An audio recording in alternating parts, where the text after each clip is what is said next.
Bismillahirrahmanirrahim. Assalamualaikum warahmatullahi wabarakatuh. Alhamdulillahi rabbil alamin.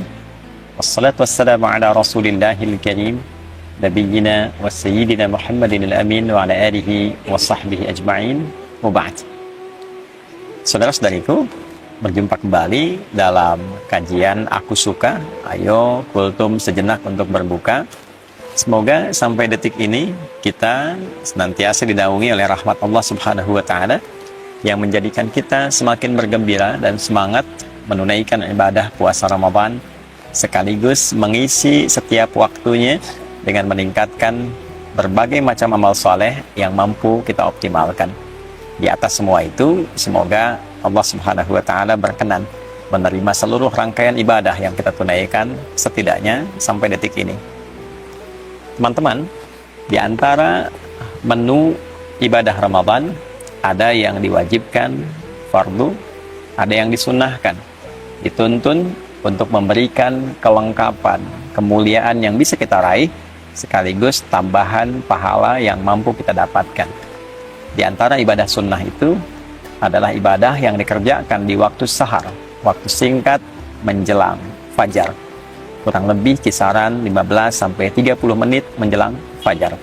Bilapun waktu subuh, misal saja ambil pasnya jam 4.30, maka waktu sahar tepat di pukul 4 menjelang ke waktu fajar.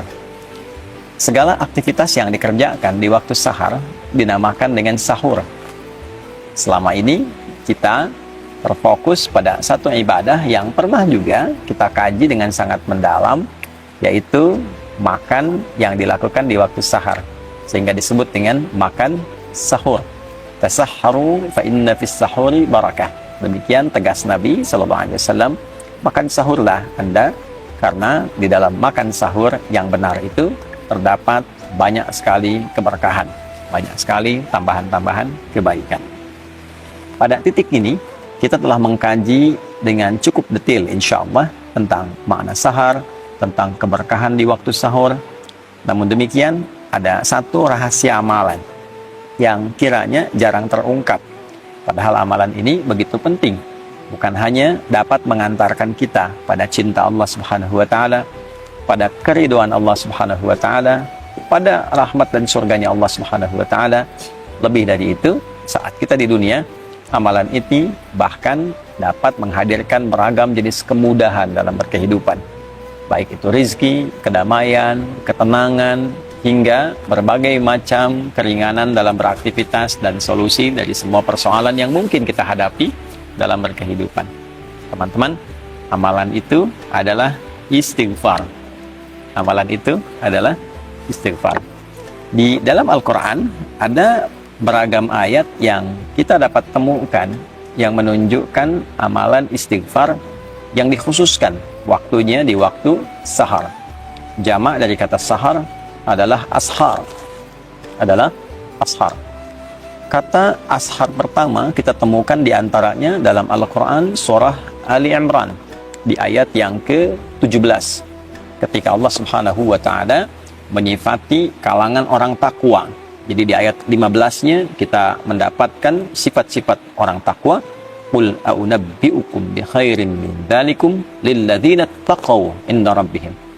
Muhammad SAW viralkan kepada orang-orang yang kehidupannya fokus mencari kemapanan dan kenyamanan dunia, pengen mendapatkan limpahan dari harta benda, emas, perak, kalau sekarang mungkin uang, aset dan sebagainya, pengen punya kendaraan yang mewah, pengen punya lahan yang cukup luas, pengen punya hewan ternak, kebun dan sebagainya. Di atas semua itu viralkan ya Muhammad SAW, ada anugerah yang sangat istimewa, yang sangat agung, yang Allah berikan khusus pada orang-orang yang bertakwa. Nah, apa hadiah yang Allah berikan itu?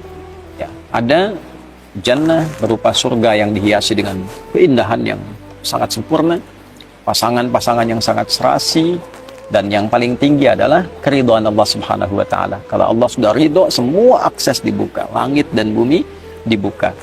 Ya, untuk siapa orang-orang itu? Ya, diantaranya adalah orang-orang yang disifati oleh Allah Subhanahu wa taala dengan kata ibad, yang ibadahnya sangat luar biasa, yang pendekatan kepada Allahnya luar biasa. Dan di ayat ke-16 disebutkan komitmen orang ini sampai berkata, mereka memohon kepada Allah ampunan yang pertama kali. Alladzina yaquluna rabbana innana amanna faghfir lana dzunubana. Ya Allah, kami berikrar bahwa kami beriman kepadamu, maka dengan iman ini mohon ampuni dosa-dosa kami. Ya, ampuni dosa-dosa kami. Jadi yang didahulukan oleh Allah ternyata amalannya adalah permohonan ampunan. Nah, ketika mereka ingin mempraktekkan itu, di ayat ke-17-nya disifatilah dan digabungkan sifat ini dengan 4 amalan utama. As-sabirina, as-sadiqina, wal-qanitina, wal-munfiqina. 4. Yang kelima, wal-mustaghfirina bil ashar. Jadi ternyata ketika mereka ingin memohon ampunan pada Allah Subhanahu wa taala, yang paling utama waktunya diletakkan oleh Allah Subhanahu wa taala di waktu sahar, waktu singkat menjelang sahur. Wal mustaghfirina bil ashar.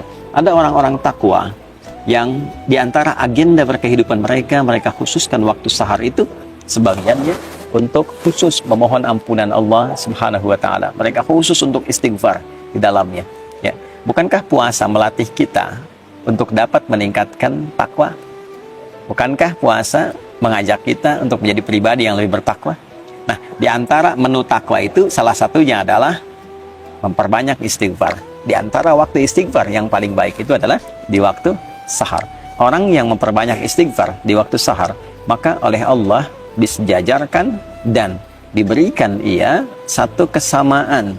Bisa ditafsirkan juga, bisa mendapatkan limpahan karunia yang setara. Satu, dengan orang sabar. Artinya orang yang rajin istighfar juga saat bersamaan akan cenderung memiliki kesabaran yang luar biasa. Yang kedua, dengan qanitin. Pertama sabirin, kedua qanitin. Orang yang ibadahnya itu khusyuk. Orang yang rajin istighfar, orang yang menggerakkan istighfar dalam hidupnya, itu semakin menggerakkan kekhusyuan dalam ibadahnya. Jadi ada irisan antara kekhusyuan dengan istighfar. Semakin rajin istighfar, semakin dekat dengan Allah, semakin khusyuk ibadah. Kemudian juga lebih daripada itu, wassadiqin, orang-orang yang membenarkan risalah yang Allah tetapkan, yang Nabi ajarkan, di saat yang bersamaan dia mengamalkannya. Nah, itu shadiqin namanya. Dia yakin ketika Allah berfirman, misalnya, ya, wa aqimus shalat, tunaikan salat. Dia yakin salat itu ada kebaikan, kebenaran, saat yang bersamaan dia kerjakan juga. Karena ada orang yang paham Islam itu benar, Islam itu bagus, tapi tidak mau berislam. Ya. Ada orang yang paham sholat itu benar kok, mendekatkan diri pada Allah, tapi nggak sholat. Nah, ini tidak masuk dalam kategori shadiqin. Shadiqin itu yang membenarkan sekaligus mengamalkan. Kemudian setelah itu munfiqin, ya, yang gemar berinfak, karena itu ada korelasi antara istighfar dengan peningkatan harta benda. Dan peningkatan harta benda yang diawali dengan istighfar nanti arahnya ibadah, bukan mewah. Bukan saya punya harta untuk membangun dunia, bukan. Ya, dunia itu akan ikut, tapi kemewahan yang didapatkan itu untuk mengisi ruang-ruang akhirat yang telah Allah siapkan untuk kita. Itulah sebabnya kalau kita ngaji di Quran surah Nuh misalnya ayat 10, ya, maka kita dapatkan faqultu astaghfiru rabbakum innahu kana ghaffara. Ya, Nabi Nuh mengatakan, saya menyampaikan pada umatku, kalian banyakin istighfar. Kalau sudah banyak istighfar, Allah punya sifat memberikan ampunan bagi hamba yang senang istighfar. Sifatnya disebut Ghaffar. Kalau Allah sudah berikan ampunan, apa yang terjadi? Yursilis samaa'a 'alaikum bidrara wa yumdidkum bi amwalin wa banina. Ya. Jadi Allah akan kirimkan, curahkan banyak rahmat. Yang kering, tandus, hujan dikirimkan supaya gembur kembali. Jadi kalau ada yang tandus, yang kering, tidak berkembang, nah salah satu amalan zikirnya dalam Quran tuh banyak istighfar. Tobat semua penduduk, minta ampun sama Allah, nanti Allah turunkan hujan. Ya, makanya di antara istisqa itu kan ada kaitan dengan istighfar. Kemudian wa yumdidkum bi amwal wa banin, harta oleh Allah dilimpahkan, keturunan oleh Allah disejahterakan. Karena kalau sudah istighfarnya bagus, dekat dengan Allah, dinilai pandai mengelola kehidupan. Harta dititipkan berapapun banyaknya pasti benar. Digunakan ibadah, gunakan infak, ya. Nah, makanya kalau ada orang diuji oleh Allah, ingat itu ujian loh, dihisab, ya. Diuji dengan kekayaan, nah, itu bukan untuk menaikkan dan mengupdate status secara sosial. Bukan kebanggaan dulu yang dibawa, kaya nih, bisa mengatur ini, itu tidak. Sama saja dengan titipan ilmu, titipan tenaga, kedudukan, itu modal untuk ibadah, instrumen ibadah. Kalau dengan ditambah belum dekat, ditambah belum bisa ibadah, nanti mesti hati-hati, ya. Nanti bisa berganti menjadi istidraj, itu bahaya. Ya, penambahan harta yang tidak mampu mendekatkan diri kepada Allah. Jadi istighfar itu kalau benar dikerjakan memudahkan datangnya rezeki.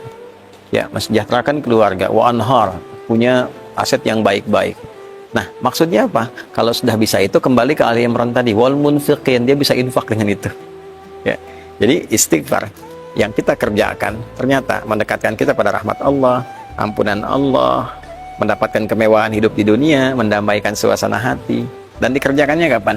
Ya, bil ashar, di waktu-waktu sahar.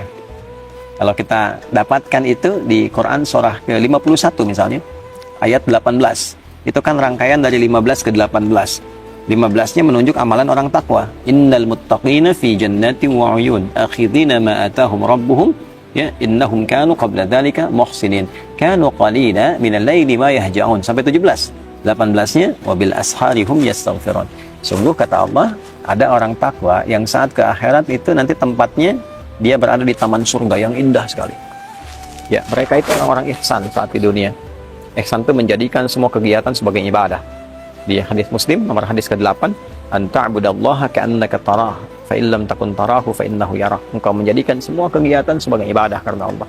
Makannya ibadah, minumnya ibadah, kan? Kemudian juga bekerjanya sebagai ibadah. Jadi hukum Allah dijaga karena ibadah. Ya, kalau kerja nggak korupsi, nggak nyogok, kalau kuliah ujian nggak nyontek, gitu kan? Perbaiki diri dengan baik. Nah, apa cirinya orang ini? Ternyata yang pertama, kanu qalilan minal laili ma yahja'un. Mereka itu satu berlatih dengan banyak tahajud. Ya. Nah, puasa melatih kita malamnya bangun kan? Tarawih itu kan latihan dasar untuk bisa tahajud malamnya. Lalu dari malam itu ke tahajud, selesai tiba sahar, setelah itu kan tiba fajar. Nah, di sahar wabil asharihum yastaghfirun. Mereka mengkhususkan waktu sahar itu ya untuk istighfar, Nah, ternyata puasa la'allakum tattaqun meningkatkan kekuatan takwa kita. Di antara amalan takwa itu adalah sholat malam dan istighfar di waktu sahar. Jadi kesimpulannya teman-teman sekalian, sahur itu ada banyak keberkahan yang bisa diraih. Di antaranya makan sebagai sunnah Nabi SAW. Bagi orang-orang yang menginginkan lebih, sahur plus. Apa plusnya? Ya, plusnya adalah mengisi ruang-ruang di waktu sahar dengan istighfar. Setelah sahur, sambil menunggu waktu subuh tiba, perbanyak istighfar dengan cara yang benar, dengan tulus, minta ampun sama Allah, ingat-ingat dosa. Kalau bisa nih diurutkan, masih panjang Ramadan insya Allah ke depan ya, masih ada waktu yang sangat cukup. Hari pertama untuk istighfari pikiran yang kadang-kadang kurang tepat, istighfari telinga yang salah dengar, istighfari mata yang salah melihat, lisan sampai ke ujung kaki, sampai kita merasakan kenikmatan dengan istighfar itu, yang dengan itu menjaga semua organ tubuh kita untuk bersikap mulia. Ya, berhasilnya itu bisa nampak dengan perubahan yang terjadi di organ tubuh ini. Lisan yang diistighfari keluarnya lembut, baik, sopan. Telinga yang diistighfari ya keluar hasilnya itu mendengarnya yang baik-baik. Pada yang tidak baik rasanya sudah kurang nyaman. Gitu ya. Ada demikian sampai ke ujung kaki kita, sampai kita menjadi bagian insyaallah ibadur rahman, hamba Allah yang disayang oleh Allah Subhanahu wa taala. Nah, itulah bagian dari kegiatan-kegiatan yang bisa kita isi selama Ramadan yang selama ini mungkin tidak banyak viral di kalangan masyarakat. Ya. Jadi kalau teman-teman ingin mengisi ruang-ruang di waktu sahur yang saat itu dosa bisa diampuni, rizki bisa dimudahkan, hati didamaikan, dan pulang mendapatkan jaminan ridha Allah Subhanahu wa ta'ala sebagai anugerah teragung yang Allah siapkan. Tentu kalau sudah Allah ridha, surga menanti dengan segala kenikmatannya yang seperti Allah janjikan. Istighfar di waktu sahar. Astaghfirullahaladzim, astaghfirullahaladzim, astaghfirullahaladzim, alladzi la ilaha illa huwal hayyul qayyum wa atubu ilaih. Saya mohon ampun ya Allah, saya mohon ampun ya Allah. Ya Allah, Engkau Tuhan satu-satunya aku sembah, aku pertuhankan, yang selalu tidak pernah putus mengawasi dan memberikan rahmat-Mu kepadaku. Aku mohon ampun, selama ini banyak berbuat salah, berbuat dosa, melanggar ketentuan. Ampuni dosaku ya Allah. Minta ampun, minta ampun. Mudah-mudahan dengan itu berkah hidup kita terjaga dari berbagai hal yang tidak Allah sukai. Semoga Allah menerima amalan kita dan memberikan kemampuan kepada kita untuk mengamalkan apa yang telah kita pelajari. Subhanakallahumma rabbana wa bihamdika asyhadu an la ilaha illa anta nastaghfiruka wa natubu ilaik waj'alna min ibadikal mustaghfirin waj'alna min ibadikal muttaqin wa akhiru da'wana alhamdulillahi rabbil alamin. Adi Hidayat, Mira. Assalamualaikum warahmatullahi wabarakatuh.